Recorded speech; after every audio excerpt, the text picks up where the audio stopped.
नमस्कार, मेरा नाम ज्ञानेश्वर है और आपने देखना शुरू किया है लाइव सिटीज। मेरे साथ रोज की तरह दिल्ली से जुड़ रहे हैं देश के जाने माने सीनियर जर्नलिस्ट अजीत द्विवेदी।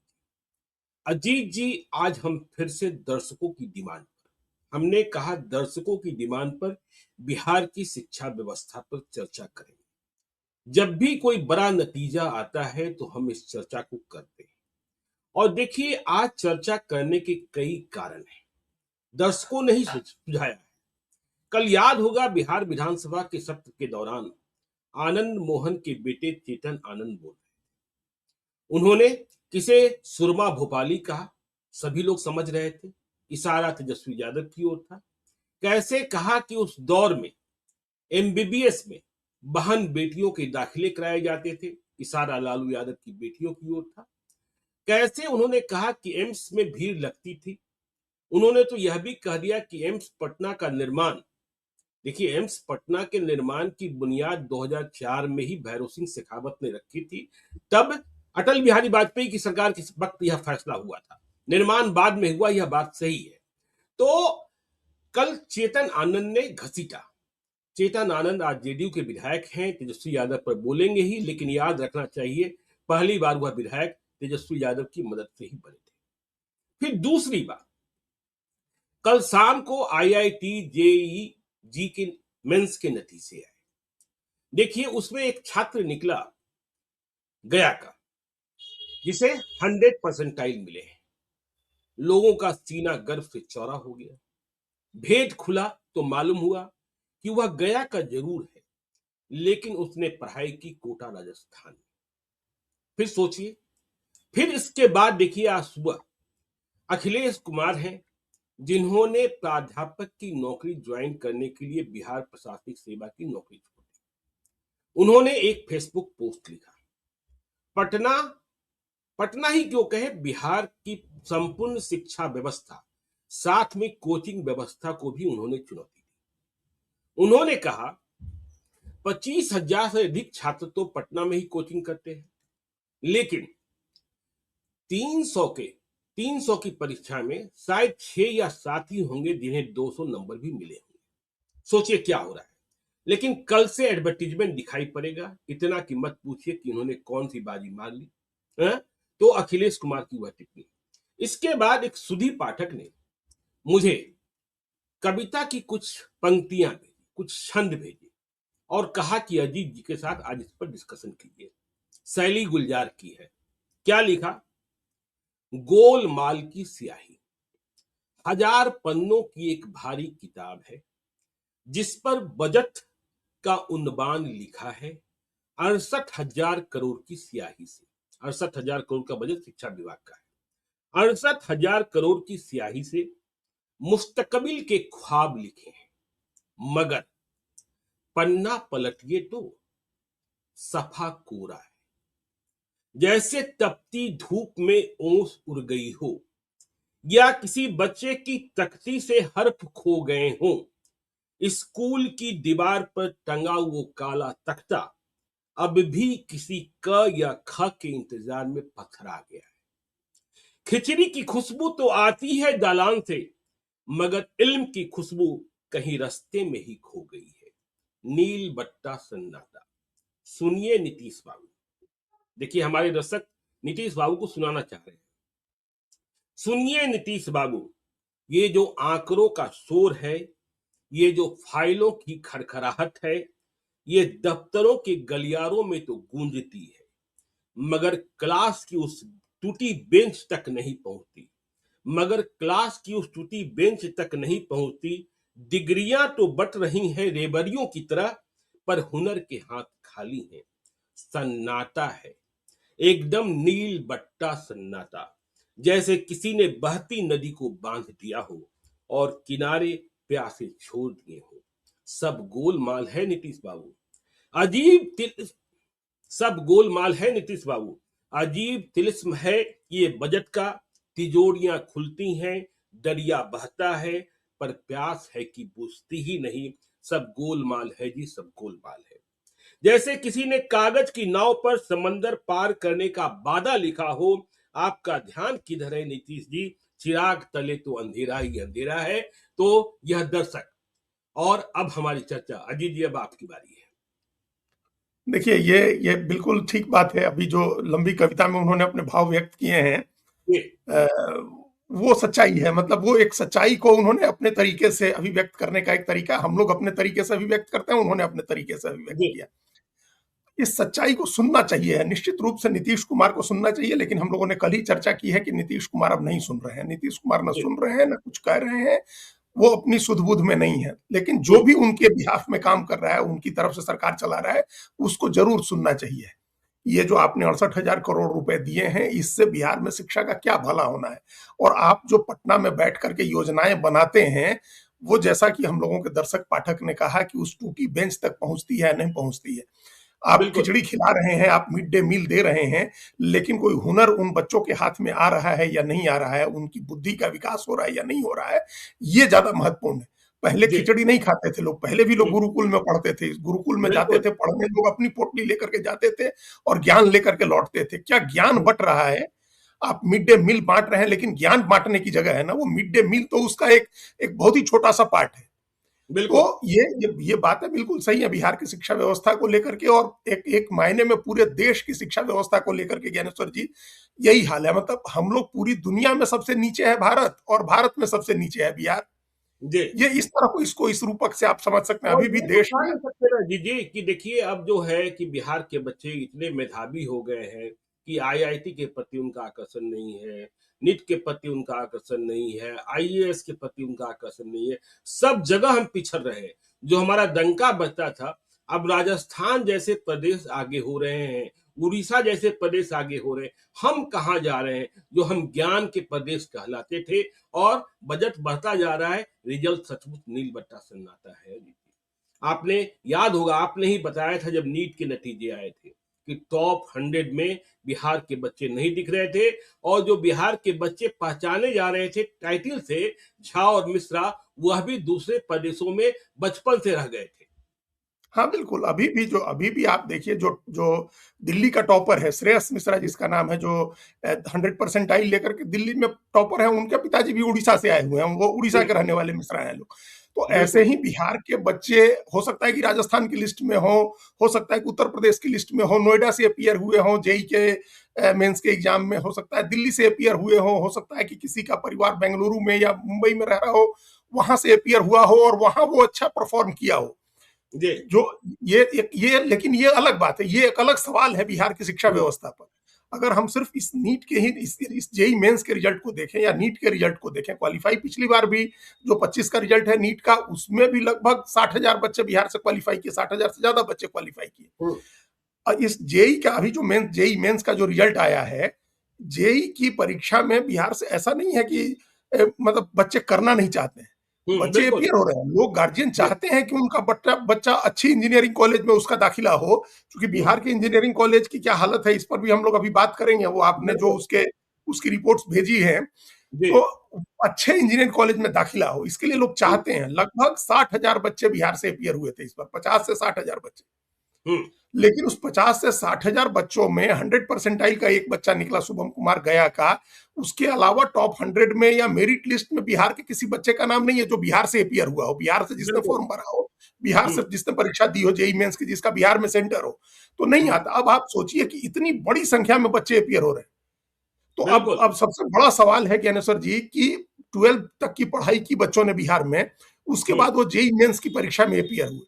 तो ये 12th तक की बिहार की पढ़ाई का सबसे पहले उस पर चर्चा करने की जरूरत है कि ये 12 तक 12वीं तक की बिहार की जो पढ़ाई है, उसकी क्या पढ़ाई की और उसकी क्या अड़सठ हजार गुणवत्ता है। करोड़ में 68,000 करोड़ में 60,000 करोड़ रुपए स्कूली शिक्षा पर स्कूली खर्च हो रहे शिक्षा हैं। को जाता है, बिल्कुल। जी 60,000 करोड़ रुपए स्कूली शिक्षा को जाते हैं, और 8,000 करोड़ रुपया ही उच्च शिक्षा के लिए बजट में जी प्रावधान बिल्कुल है, हायर एजुकेशन में। हम्म, तो हम असली सवाल उसी पर करना चाह रहे हैं कि स्कूली शिक्षा क्या है। हम लोग बार बार कहते हैं, बिल्कुल हम लोग कितनी बार ज्ञानेश्वर जी चर्चा की, और हर बार हम लोगों ने कहा है कि आप सिर्फ शिक्षा सुधार दीजिए, समय लगेगा।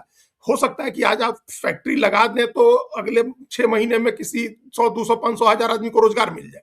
बिल्कुल लेकिन वैसा वैसा शिक्षा सुधारेंगे तो नहीं होगा, लेकिन 10 साल 20 साल में, लंबे समय में आप बिहार के जो जिस गौरव की बात आप कर रहे हैं उसकी वापसी का रास्ता हम लोग बना सकते हैं, अगर सिर्फ शिक्षा की व्यवस्था सुधर जाए, अगर स्कूली शिक्षा सुधर जाए बिहार में, स्कूलों की हालत सुधर जाए। और स्कूलों की हालत सुधरेगी कब? जब आप अच्छे शिक्षक ले आए, पढ़ाने जी वाला जो जिसकी शिक्षा की जो क्वालिटी अच्छी हो, जिसकी पढ़ाने की, अध्यापन का जिसको अनुभव हो, या जिसकी प्रशिक्षण से जिसने अध्यापन का कार्य सीखा हो। तो देखिए हम लोग पहले भी चर्चा किए हुए हैं। अजीत जी पिछले दिनों नीतीश कुमार जब बजट के जवाब दे रहे थे तो उन्होंने कहा कि शिक्षकों के लिए पात्रता परीक्षा की बात हो रही थी। हमने बहुत ही मामूली परीक्षा का आयोजन कराया। देखिए, जब शिक्षकों के लिए आप मामूली परीक्षा का आयोजन कराएंगे, जब शिक्षकों से इतनी नरमी दिखाएंगे, तो वो शिक्षक आपको रिजल्ट नहीं दे सकते। दुनिया गवाह है, दुनिया के विकसित देश गवाह है कि शिक्षकों का सबसे अधिक सम्मान होता है और शिक्षक सबसे कठिन परीक्षा से गुजरते हैं। और जब कठिन परीक्षा से गुजरते हैं तो वह छात्र भी उतने ही मेधावी तैयार करते हैं। स्कूली शिक्षा की बात कर रहे हैं, देखिए सरकारी स्कूलों की स्थिति तो खराब हुई। अब जो नतीजे बता रहे हैं कि जो प्राइवेट स्कूल्स हैं वह भी खराब प्रदर्शन करने लगे हैं बिहार के। हाँ, तो वही उसी पर हम बात कर रहे थे कि प्राइवेट हो या सरकारी स्कूल हो, वहां अगर अध्यापक की गुणवत्ता नहीं है तो वो जी किसी भी स्कूल में शिक्षा की गुणवत्ता क्या होगी? किस तरह के छात्र तैयार होंगे अगर उस स्कूल स्कूल में अगर अध्यापक की गुणवत्ता नहीं है तो हम्म, सबसे पहले हम लोग पहले यही हम बात कर रहे थे कि चर्चा हम लोगों ने एक बार और की थी कि एक नया बीएड कॉलेज बढ़िया सरकार ने नहीं खोला है। नहीं खुला। प्राइवेट बीएड कॉलेज बहुत सारे खुल गए हैं, लेकिन उन प्राइवेट बीएड कॉलेज में भी आपको पता है कि जब वहां नहीं था बिहार में तो लोग उत्तर प्रदेश से और कश्मीर तक से सर्टिफिकेट ले जाते थे बीएड पास होने का। जी और ऐसी ही डिग्री बिहार में बट रही है, तमाम कॉलेजेस जो जो टेक्निकल इंस्टीट्यूट्स खुल रहे हैं वहां उसमें से डिग्री बट रही है। या अगर पढ़ाई हो भी रही है तो उसकी कोई गुणवत्ता का स्तर बहुत निम्न स्तर का है। जो मुख्यमंत्री ने कहा कि हम बहुत लो स्टैंडर्ड सेट करते हैं एग्जाम में, बहुत लो स्टैंडर्ड सेट करके आप एग्जाम में पात्रता परीक्षा लेते हैं। ऐसी शिक्षक के जो अध्यापक की पढ़ाई होनी चाहिए, जो बीएड के इंस्टीट्यूट होने चाहिए हैं, जो उसकी गुणवत्ता होनी चाहिए वो नहीं है। तो जब बिल्कुल। गुणवत्ता नहीं है, जब अध्यापक आप प्रशिक्षण दे करके अच्छे अध्यापक नहीं तैयार कर पा रहे हैं, तो फिर आप ये भूल जाइए कि अच्छे शिक्षक अच्छे अच्छे छात्र तैयार होंगे, अच्छे छात्र निकलेंगे। उनकी पढ़ाई अच्छी नहीं हो सकती है जब तक शिक्षक अच्छे नहीं होंगे। तो शिक्षक अच्छे हों इसके लिए इसका सबसे पहला तो इसके लिए 2-3 काम करने हैं। एक तो ये करना है कि आप शिक्षकों के वेतनमान को ठीक करना होगा। उनके रहने की, उनके जैसे पहले क्या होता था, हम लोग हमारे आसपास हम जहाँ घर है हमारा वहाँ बीएड का टीचर ट्रेनिंग का इंस्टीट्यूट था। इतने अच्छे हॉस्टल्स थे और वहाँ लोग पढ़ते थे, शिक्षक तैयार होते थे और आसपास के बच्चों को लोग ट्यूशन पढ़ाते थे। आज इस बिल्कुल। तरह का कोई भी सरकारी इंस्टीट्यूट नहीं खुला। वो दरियापुर में टीचर ट्रेनिंग इंस्टीट्यूट है, तो वो जी नहीं खुल रहा है। आप खोलिए, वहाँ हॉस्टल की व्यवस्था करिए, वहाँ उनकी अच्छी पढ़ाई हो। उनके यहाँ क्या, हम तो हमारा दावा है ज्ञानेश्वर जी, अभी बहुत लोग देखेंगे प्रोग्राम हम लोगों का, कितने शिक्षक बिहार में हैं पाठ्यक्रम और पाठ्य चर्चा का अंदर आकर के समझा दें कि नहीं सिलेबस समझा क्या पाएंगे, होता है, नहीं समझा करिकुलम पाएंगे। क्या होता है, वही तो क्या पेडागॉजी क्या होती है, आप ये जी बताएं। इसकी ट्रेनिंग हुई है क्या किसी स्कूल में, किसी बच्चे को, किसी शिक्षक को वहां? तो फिर जब इस तरह की ट्रेनिंग से वो नहीं निकल रहा है, जब अपनी उसका अध्ययन का, उसकी अपनी क्वालिटी अच्छी नहीं है उसके अध्ययन की, तो फिर वो नहीं अच्छे से पढ़ा सकता है। तो ये पूरा जो साइकिल खराब हुआ, जो हम लोग कहते हैं ना कि नीतीश कुमार के आने के बाद, जैसे लालू यादव के समय हार्डवेयर खराब हुए, जी स्कूलें खराब होने लगी, बेंच टूटने लगे, ब्लैक बोर्ड टूटने लगे, लैब्स बंद होने लगे, ये लालू यादव के समय हुआ।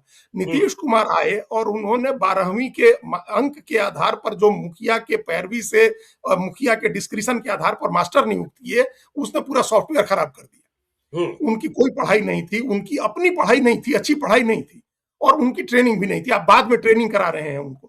तो ये तो इस तरह की बात होगी ना कि आप घोड़े के आगे बग्घी जोत रहे हैं। बिल्कुल। ट्रेनिंग पहले होनी चाहिए ना, ट्रेनिंग पहले होनी चाहिए, उसकी अच्छी शिक्षा पहले होनी चाहिए है, वो नहीं हुई है। तो इस ये सबसे बड़ी कमी यही है। और राजनीतिक कारणों से नीतीश कुमार की सरकार ने बहाली कहाँ करेंगे आप? 2 ही जगह बहाली करने की जगह है आपके पास, या तो पुलिस में सिपाही भर्ती करिए या स्कूलों बिल्कुल। में टीचर भर्ती करिए, मास्टर जी भर्ती करिए। तो आपने दोनों जगह भर्तियां करनी शुरू कर दी। हम्म ये जो आप हम लोग देख रहे हैं कि 60,000 करोड़ रुपए का बजट गया है स्कूली शिक्षा पर, ये इसका मैक्सिमम हिस्सा तो इस्टेब्लिशमेंट में खर्च होगा, टीचर को, शिक्षक को वेतन देने में, उसके भत्ते, पुरानी पेंशन जो चल रही है, और बाकी स्कूलों के रखरखाव पर, वहां जो जिस तरह का भी इंफ्रास्ट्रक्चर है, तो इस्टेब्लिशमेंट में खर्च होता है ज्यादातर रकम। शिक्षा की हम्म, गुणवत्ता पर तो कोई खर्च हो ही नहीं रहा है। बिल्कुल और बिल्कुल। दूसरी बात ये है, जो ये जो बजट, जो ये अब इस बात को ऐसे प्रोजेक्ट किया जाता है कि बजट में बढ़ोतरी हुई है। हम्म पिछली बार बजट जो है 60,000 करोड़ का था, इस बार 68,000 करोड़ का बजट हो गया, तो बजट में बड़ी बढ़ोतरी हुई। हम्म, ये सही नहीं है, बजट में बढ़ोतरी कोई नहीं हुई है। जी, बजट पिछली बार 19.23% था और इस बार 19.63% है। बजट में कोई बढ़ोतरी नहीं हुई। हम्म, कुल बजट पिछली बार 3 लाख करोड़, 3,17,000 करोड़ का था, तो उसमें से 60,000 करोड़ दिया आपने। इस बार 3 लाख 37 हजार करोड़ का हो गया, तो उसमें 68,000 हो गए। जी, इसमें बजट में बढ़ोतरी नहीं हुई है। बजट का परसेंटेज उतना ही है जितना पिछली बार था, उतना ही इस बिल्कुल, बार भी है। तो हम्म, आप बढ़ोतरी कर नहीं रहे हैं, तो इसका मतलब इन्फ्लेशन हो रहा है, या जो बहाली आपने की उसमें उनको वेतन भत्ते में जितने नई नई बहालियां की उनको वेतन भत्ता आपको देना है। तो जी, शिक्षा की गुणवत्ता पर कहाँ खर्च हो रहा है? लैब बनाने में कहाँ खर्च हो रहा है? R&D, रिसर्च एंड डेवलपमेंट की फैसिलिटी पर क्या खर्च हो रहा है बिहार में? तो एक तो जो ये रिजल्ट है, जो रिजल्ट आरएनडी बता की बात कर रहे हैं अजीत जी। आरएनडी का आज कितने लोग समझते होंगे, इस पर तो कोई कभी बात ही नहीं किया जाता है। जी, हाँ, वही वो तो खैर उस पर तो 8,000 करोड़ का जब जो हायर एजुकेशन का बजट ही है, तो उसमें तो क्या वेतन देंगे? उसमें कुछ पैसे आपको यूजीसी से जाते हैं, भारत सरकार के पैसे होते हैं, उससे आप जो प्रोफेसर लोग हैं उनके वेतन दे देंगे, कॉलेजों का रख रखाव हो जाएगा। तो ये जो नीट का, अभी पिछले बार का नीट का रिजल्ट और इस बार का जेई मेंस का रिजल्ट, जी, ये दोनों नतीजे ज्ञानेश्वर जी दिखाते हैं कि बिहार में पूरा एजुकेशन का जो इकोसिस्टम है वो खराब हो गया है। बिल्कुल, कॉम्पिटिटिव एग्जाम के लिए बिहार का कोई इकोसिस्टम नहीं है। हुँ, डिग्री देने के लिए इकोसिस्टम है, डिग्री देने का ही इकोसिस्टम है बिहार में। एजुकेशन का पूरा इकोसिस्टम जो है वो डिग्री देने का। जी, कॉम्पिटिटिव एग्जाम में बच्चे बैठे और दुनिया देश के दूसरे राज्यों के बच्चों के साथ compete करके अपने को मेरिट लिस्ट में ले आए, ये इन्वायरमेंट नहीं है, ये इकोसिस्टम बिहार में नहीं है। तो वो इकोसिस्टम बनाना हो, वो कैसे याद होगा बनेगा? अजीत जी हमने पिछले दिनों लिखा था कि किस तरह सोनपुर के पशु मेले में किस तरीके से डिग्री बेचने का स्टॉल लगाया गया और नारा लग रहा था, हाँ, स्लोगन लग रहा था कि डिग्री लो और नौकरी पाओ। पीएचडी की डिग्री 1 लाख रुपए में, प्रोफेसर की डिग्री इतने में, बाज़ाब्ता अखबारों में पूरे-पूरे पेज का विज्ञापन छपता है आजकल बिहार में। पता नहीं सरकार कहाँ सोई रहती है, इसलिए दर्शक ने लिखा कि नीतीश जी कहाँ हैं आप? सब कुछ गोलमाल है। हाँ, ठीक बात है। तो ये नीतीश कुमार भी हमको इस मामले में, कम से कम इस मामले में ज्ञानेश्वर जी, उनके ऊपर हमारा हमारा कोई यकीन नहीं है नीतीश कुमार के ऊपर। उस हुँ, मामले में हमारा सबसे ज़्यादा मोह भंग हुआ, क्योंकि जब वो अपने अपने प्राइम डेज़ में थे, हेड एज में जिसको बोलते हैं, अपने प्राइम डेज़ में जब थे, तब उन्होंने भट्ठा बिठाया शिक्षा का। हुँ, तब उन्होंने बिना बिना मेरिट के उन्होंने शिक्षकों की बहाली की थी। हुँ, और वहीं से शिक्षा का जो पहले लालू यादव ने खराब किया था, वो तो खराब कर दिया, छोड़िए, उसको बीते हुए 20 साल हो गए। तो बिल्कुल। 20 साल में तो आप बच्चों को हैंडपिक करके आप उनको मेरिटोरियस बना सकते थे, अगर आपका कमिटमेंट होता शिक्षा के प्रति तो। लेकिन कमिटमेंट नहीं है ज्ञानेश्वर जी, और ये बड़े दुर्भाग्य की बात है। और ये हम पूरे देश के स्तर पर देख रहे हैं हुँ, कि शिक्षा का, विद्वता का, ज्ञान का अर्थ बिहार देश में कम होता जा रहा है। पूरे देश में कम हो रहा है। तो बिहार में कम हो, बिहार में तो पहले से कम हो रहा था, पूरे देश जी, में कम हो रहा है। इस हुँ, बार सबसे कम बच्चे मेरिट, मतलब 100 परसेंटाइल वाले हैं, जेई में सिर्फ 12 बच्चे हैं। हुँ, बिल्कुल, 100 बिल्कुल। परसेंटाइल वाली, ये भी स्तर कम हो रहा है, पूरे देश में कम हो रहा है, क्योंकि हुँ, शिक्षा की गुणवत्ता पूरे देश में खराब हो रही है। राजनीति का इतना भारी असर हो रहा है शिक्षा के ऊपर कि पूरे देश में शिक्षा का स्तर खराब हो रहा है। और महाराष्ट्र की एक रिपोर्ट हम देख रहे थे ज्ञानेश्वर जी, जहां मैथ्स और साइंस में पास करने का परसेंटेज 33 से घटा करके 20 कर दिया गया। बताइए, बाकी सारे बताइए। सब्जेक्ट में अगर आपको 33 नंबर आएगा तब आप पास होंगे, और मैथ साइंस में आप इसी नंबर पर पास मान लिए जाएंगे। हुँ, तो अब आप सोचिए कि ये किस तरह के छात्र तैयार होंगे। और और एआई की जो दुनिया के आप लीडर हो जाइएगा। वही एआई की दुनिया वही के लीडर हो जाइएगा आप। वही एआई हाँ, एआई के उसमें भी compete करना है, और मैथ्स और साइंस में आप पासिंग मार्क्स घटाते जा रहे हैं। तो हुँ, बिहार में भी उस घटाने की जरूरत है, ऐसी सब आदमी पास हो जाता है। सब आदमी के पास डिग्री है। पहले क्या था? बिल्कुल। पहले लोग कहते थे कि शिक्षित बेरोजगार हैं। अब हुँ, प्रशिक्षित बेरोजगार हैं। अब बजाबता टेक्निकल इंस्टीट्यूट से लोग डिग्री लेकर के प्रशिक्षित होकर के बेरोजगार बैठे हुए हैं, काम नहीं मिल रहा है। सही बात है। और दूसरी तरफ आप जब देखिए, आप खुद ही कहते हैं, आप खुद खोजिएगा कि एक बढ़िया रिपोर्टर आपको मिल जाए, बढ़िया डेस्क का आदमी मिल जाए, तो आपको नहीं मिलेगा। नहीं और मिलेगा, लोग नहीं मिलेगा। जर्नलिज्म की डिग्री लेकर के घूम रहे हैं कि नौकरी नहीं मिल रही है। तो बिल्कुल। ये दोनों बातें कैसे हो सकती हैं? एकदम हुँ, अर्थशास्त्र की परिभाषा, मेरे पिताजी अर्थशास्त्र के प्रोफेसर थे, वो बताते थे कि बेरोजगारी का मतलब होता है, उसकी परिभाषा ये है कि हुँ, आपको अपनी योग्यता और क्षमता के मुताबिक काम नहीं मिले तब आप बेरोजगार हैं। आप जी, में योग्यता और क्षमता तो मान लीजिए कि कुछ नहीं है, और बनना आपको कलेक्टर है, बनना आपको डॉक्टर है, और नहीं बन पाते हैं तो आप कहिए कि हम बेरोजगार हैं, तो उसको बेरोजगार नहीं माना जाता है। हुँ, आप अपनी योग्यता और क्षमता के हिसाब से नौकरी खोजिए। बिहार में जितने लोग शिक्षक बन के बैठे हैं, मेरा दावा है कि योग्यता और क्षमता के आधार पर 90% उसमें से छांट दिए जाएंगे, निकाल दिए जाएंगे। 90% के पास कोई योग्यता नहीं है। जी हार्डवेयर से नहीं चलेगा। शिक्षा हार्डवेयर का विषय नहीं है, शिक्षा बिल्कुल। सॉफ्टवेयर का विषय है, और वो सॉफ्टवेयर ही खराब है बिहार का। तो यहीं इस आपको पर सबसे बताएं पहले अजीत ध्यान जी, दें। यहीं आपको बताएं, बड़ी गंभीर पीड़ा हुई मुझे। मुझे घर के लिए कुछ और घरेलू सहायकों की जरूरत है, तो झाड़ू पोछा के काम में घर के लोगों की मदद कर पाए। तो अभी हमने किसी को कहा, तो उन्होंने एक व्यक्ति को भेजा। जब मैं दिल्ली से लौटा, मतलब करीब 15 दिन पहले की बात है, मुझसे हमने उससे मुलाकात की। मैंने पूछा तुमने क्या किया है, कहाँ तक पढ़े लिखे हो? उसने कहा बीटेक किए हुए। सोचिए, बताइए। वो बीटेक किया हुआ आदमी झाड़ू पोछा के लिए आया। हमने कहा तुमने बीटेक कैसे कर लिया? तो कहा कि सर वो नीतीश बाबू का पैसा मिल रहा था, बीटेक कर लिए, कोई परीक्षा में शामिल होना नहीं था, कॉलेज में जाना नहीं था, तो बीटेक की नौकरी, बीटेक की डिग्री मिल गई, आता जाता तो कुछ है नहीं, तो इसलिए अब झाड़ू पोछा का ही काम सही। सोच लीजिए। हाँ, तो ये हम लोग कहाँ से हर बार तो रिजल्ट दिखता, आपने पर्सनल एक्सपीरियंस से बताया, हम लोग अखबारों में जी पढ़ते थे कि बिल्कुल। किसी किसी कॉलेज में या किसी इंस्टीट्यूट में चपरासी की भर्ती निकली है, तो एमबीए किया हुआ लोग और मास्टर्स और पीएचडी किया हुआ लोगों ने अप्लाई कर दिया उसमें नौकरी के लिए, बिहार बेरोजगार घूम रहे विधानसभा में जब नियुक्ति निकली थी, बिहार विधानसभा हैं। में माली की नियुक्ति निकली और चतुर्थ वर्गीय कर्मचारियों की नियुक्ति निकली, तो पूरा बिल्कुल वो जहां शहीद हुए लोग हैं ना, वहां तक लंबी लाइन लगी हुई थी, और एमबीए, बीबीए, एमसीए और बीटेक किए हुए लोग माली और चपरासी की नियुक्ति में भर्ती के लिए वहां खड़े थे। हाँ, तो अब यहीं पर आती है, यहाँ इस बात को का जिक्र करें हम लोग, जो 35 इंजीनियरिंग कॉलेज बिहार में है, जी और जो 38, नेशनल बोर्ड ऑफ एक्रीडेशन है, हाँ, जी कितने, 38, 38, 38। 38, मतलब 38 इंजीनियरिंग कॉलेज हैं, और जो नेशनल बोर्ड ऑफ एक्रीडेशन से एक भी इंस्टीट्यूट एक्रीडेटेड नहीं है। अब छोड़ बिल्कुल। दीजिए एक्रीडेशन नहीं है, आप जी मेरिट छोड़ दीजिए, जो भारत सरकार जो अपना जो एनआरईएफ भारत सरकार का जो एक फ्रेमवर्क है, उस हाँ फ्रेमवर्क को छोड़िए, उस फ्रेमवर्क में तो कौन आएगा वो छोड़ दीजिए, या वो जो क्यूएस रैंकिंग बनती है उसकी छोड़ दीजिए बात, उस रैंकिंग में तो खैर देश के ही कम इंस्टीट्यूट आते हैं, बिहार का क्या इंस्टीट्यूट आएगा राष्ट्रीय स्तर पर, लेकिन 38 जो है वो नेशनल बोर्ड ऑफ एक्रीडेशन से के साथ एक्रीडेटेड नहीं है, और इसका नतीजा ये होता है कि आप वहां से करके किसी विदेशी अगर जाते हैं टेक्निकल इंस्टीट्यूट में मास्टर्स करने, तो आपको दाखिला नहीं मिलेगा। बिल्कुल। जी तो ये इसका मतलब ये गुणवत्ता का स्तर है शिक्षा इंजीनियरिंग कॉलेज का। वैसे ही किसी इंजीनियरिंग कॉलेज से उस व्यक्ति ने भी कर ली होगी डिग्री, ऐसी डिग्री दे जी रहे होंगे लोग। बिल्कुल। तो ये बात तो जो जो भी फ्रेमवर्क और इसकी तैयार करते चर्चा हैं। हम लोगों ने पहले भी की है इंजीनियरिंग कॉलेज के मामले में, कि जब पूरे देश में, पूरी दुनिया में इंजीनियरिंग कॉलेज की इतनी बाढ़ आ गई, वो बंद होने लगे, इंजीनियरिंग की डिमांड कम हुई, तब बिहार सरकार ने इंजीनियरिंग कॉलेज खोलने शुरू किए।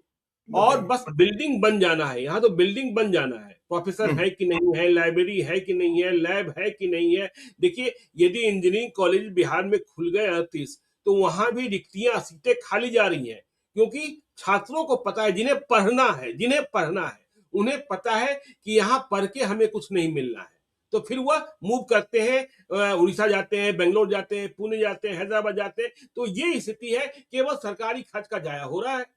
हाँ, वही कह रहे हैं। तो जो एक्रीडेशन जो कमेटी है, एक्रीडेशन की कमेटी जो है, या जो रैंकिंग बनाने वाली एजेंसीज हैं, वो उनके 4, 5, 10, 12 क्राइटेरिया हैं। उस जी क्राइटेरिया में फैकल्टी एक क्राइटेरिया है, बिल्डिंग एक क्राइटेरिया है, लाइब्रेरी एक क्राइटेरिया है, लैब एक क्राइटेरिया है, और उनकी जो आपका जो प्लेसमेंट है, प्लेसमेंट। सिलेबस है, पाठ्यक्रम है आपका, और तमाम वो सब चीजों के का वो देखते हैं, उसमें उस पैरामीटर पर अगर आपका इंस्टीट्यूट ठीक है तो आप उसको रैंकिंग में शामिल करते हैं। तो इसका मतलब बिहार का एक भी इंस्टीट्यूट, एक भी इंजीनियरिंग कॉलेज इन पैरामीटर्स को पूरा नहीं करता है, हम्म, किसी भी बेसिक लेवल पर भी पूरा नहीं करता है।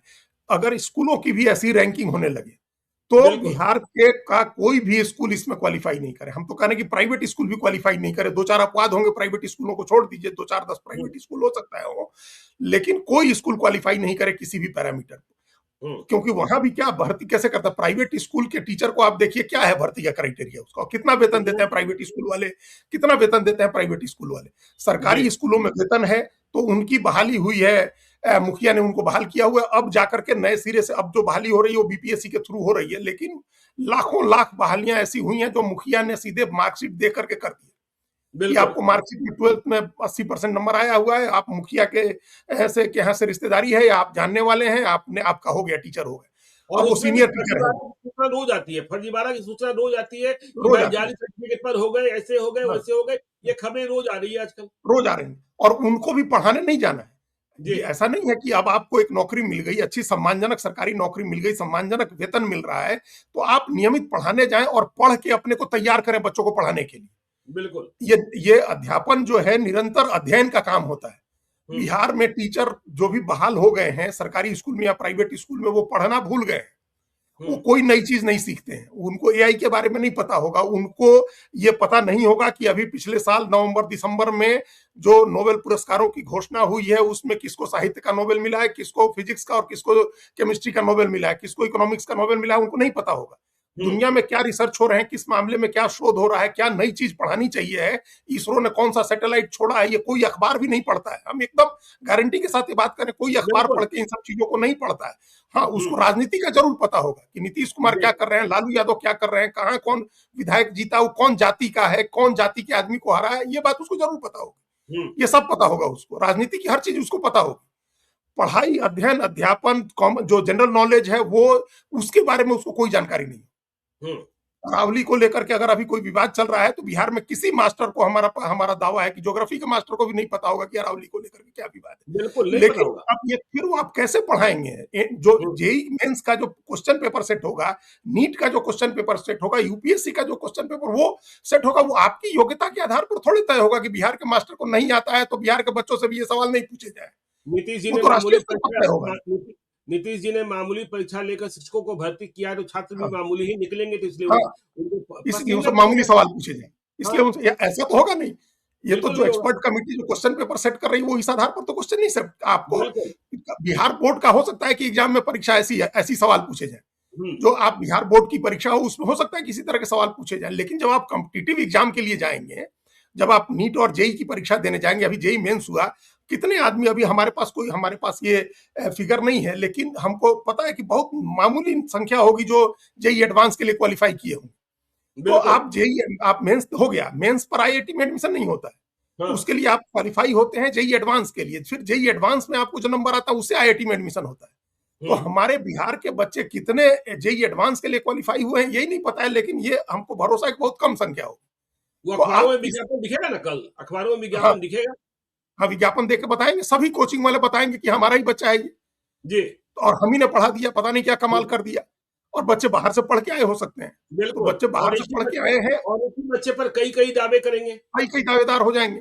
हाँ। लेकिन ये आप जेई एडवांस के लिए कितने बच्चे क्वालिफाई किए, उसमें से आईआईटी में कितने गए बच्चे, फिर बाहर विदेश कितने बच्चे पढ़ने जा रहे हैं, यूपीएससी की परीक्षा कितने लोग निकाल रहे हैं, ये सब संख्या लगातार कम होती जा रही है।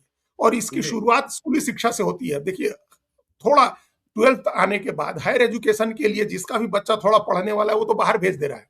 तो बिल्कुल। लेकिन जो बेसिक पढ़ाई है, जो जहां से बच्चों का आधार तैयार होना है, वहीं घून लगा हुआ है। वहीं पढ़ाई अच्छी नहीं हो रही, वहीं शिक्षक अच्छे नहीं है, वहीं स्कूल अच्छे नहीं है। और हम्म। मुख्यमंत्री को या बिहार के सरकार को, जो भी मंत्री हैं, उनको इससे कोई लेना देना नहीं है। उनको अभी फिर, जब अब चुनाव अभी तो नहीं है तो शांति है, बहाली के मंच मोर्चे पर अभी ठंडा पड़ा हुआ है। नहीं तो फिर चुनाव जब आएगा और बहाली शुरू होगी तो आप देखिएगा थोक के भाव से टीचर अपॉइंट किए जा रहे हैं। बिल्कुल। बिल्कुल। तो आप जब इतने टीचर अपॉइंट करेंगे, फिर अगले साल बजट का पैसा बढ़ेगा तो होगा कि, तो वेतन भत्ते में ही पैसा आपका जाएगा ना। शिक्षा की हम्म। गुणवत्ता क्या सुधर रही है उससे?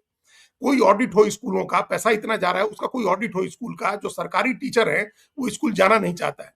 प्राइवेट टीचर अगर जाना भी चाहे तो उसको वेतन इतना कम है कि वो कुछ दूसरे काम करने होता है अपना जीवन चलाने के लिए। हम्म। अगर वो कुछ ठीक भी होगा तो वो डेडिकेट नहीं कर सकता है अपना जीवन पढ़ाई में। तो ये एक जो विशियस साइकिल होता है, एक दुष्चक्र में बिहार की शिक्षा फंस गई है। और वो दुष्चक्र ये है कि तमाम जो इंफ्रास्ट्रक्चर थे वो खराब हो गए थे पहले, और जो सॉफ्टवेयर का पार्ट था वो नीतीश कुमार के राज में खराब हो गया। अच्छे शिक्षक नहीं मिल रहे। अब अगर सुधार करना है, आज सुधार करना शुरू करिएगा तो उसका असर हो सकता है 10 साल 20 साल के बाद दिखना शुरू। जी। आज आप सुधार करिए, आज अच्छे शिक्षक बहाल करिए। सरकार अपने पहल करके और अच्छी गुणवत्ता वाले एजुकेशनल इंस्टीट्यूट खोले जहां टीचर्स एजुकेशन हो।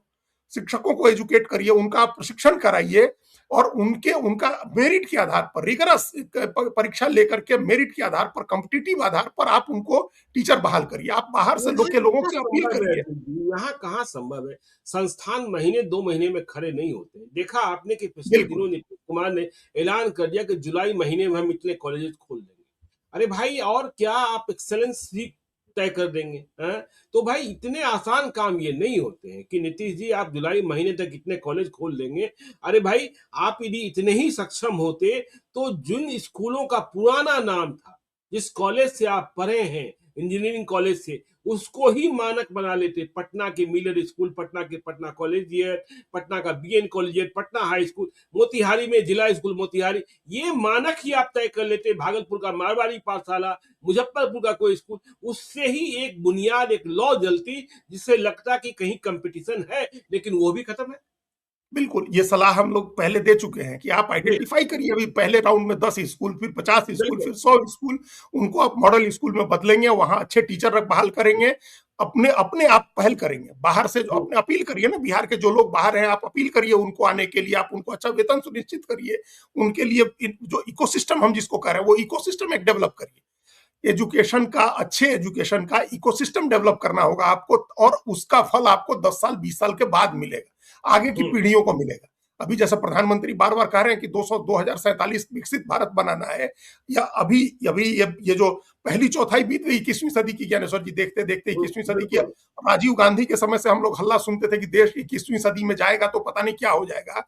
देश 21वीं सदी में भी आया, और 21वीं सदी की पहली चौथाई बीत भी गई, अब दूसरी चौथाई शुरू हुई है। नीतीश कुमार को, उनकी सरकार के लोगों को दूसरी चौथाई में क्या होगा, अगले 25 साल में क्या होगा, इसकी तैयारी करके आप शिक्षा में अगर सुधार करते हैं, पहले प्रारंभिक शिक्षा से शुरुआती स्कूली शिक्षा से करिए, फिर कॉलेज करिए, टेक्निकल इंस्टीट्यूट आप छोड़ दीजिए। आपका बच्चा 12th तक पढ़ के अगर बाहर भी जाके पढ़ता है किसी इंजीनियरिंग और मेडिकल कॉलेज से, तो वो लौट के आएगा। वो अगर आपके यहाँ ठीक हो जाती है पढ़ाई की चीजें, तो स्कूली शिक्षा करिए, फिर कॉलेज करिए, और तब उसके बाद टेक्निकल इंस्टीट्यूट, मेडिकल कॉलेज और साइंस इंजीनियरिंग कॉलेज के चक्कर में आप पढ़िएगा। और पहले टीचर्स ट्रेनिंग के इंस्टीट्यूट खोलिए, अच्छे, सरकार खोले टीचर्स ट्रेनिंग के इंस्टीट्यूट, अच्छे टीचर्स को ट्रेनिंग करने वाले अच्छे लोगों को बुलाए, स्कूलों में शिक्षा सुधारे और कॉलेज में शिक्षा सुधारे, तब जाकर के सुधार की दिशा में हम लोग का पहला कदम उठेगा। नहीं तो आप कॉलेज खोलते रह जाएंगे और कुछ नहीं होगा बिहार में। तब जाकर सुधार की दिशा में पहला कदम उठेगा। देखिए, बिहार की पूंजी ज्ञान है, बिहार की पूंजी शिक्षा है, हमारे पास कुछ और नहीं है। स्वयं नीतीश कुमार कहते हैं कि कैसे बाटल ऑफ स्टेट है, तो बिहार में शिक्षा की क्या व्यवस्था है, दुर्दशा है। बिल्कुल सही कहा कि लालू यादव ने हार्डवेयर खराब किया, नीतीश कुमार ने सॉफ्टवेयर खराब कर दिया। तो बिहार की शिक्षा व्यवस्था पर हम सवाल उठाते रहेंगे, सरकार से पूछते रहेंगे, सरकार को जगाते रहेंगे, बिहार के लोगों को भी जगाएंगे। तो देखते रहिए लाइव सीरीज को। यदि अब तक आपने हमारे YouTube चैनल लाइव सीरीज को सब्सक्राइब नहीं किया है, जरूर कर लीजिएगा, और यदि इस वीडियो को फेसबुक पेज के माध्यम से पेज को लाइक कीजिएगा, हैंडल एक्स पर भी हमें फॉलो कीजिए। धन्यवाद।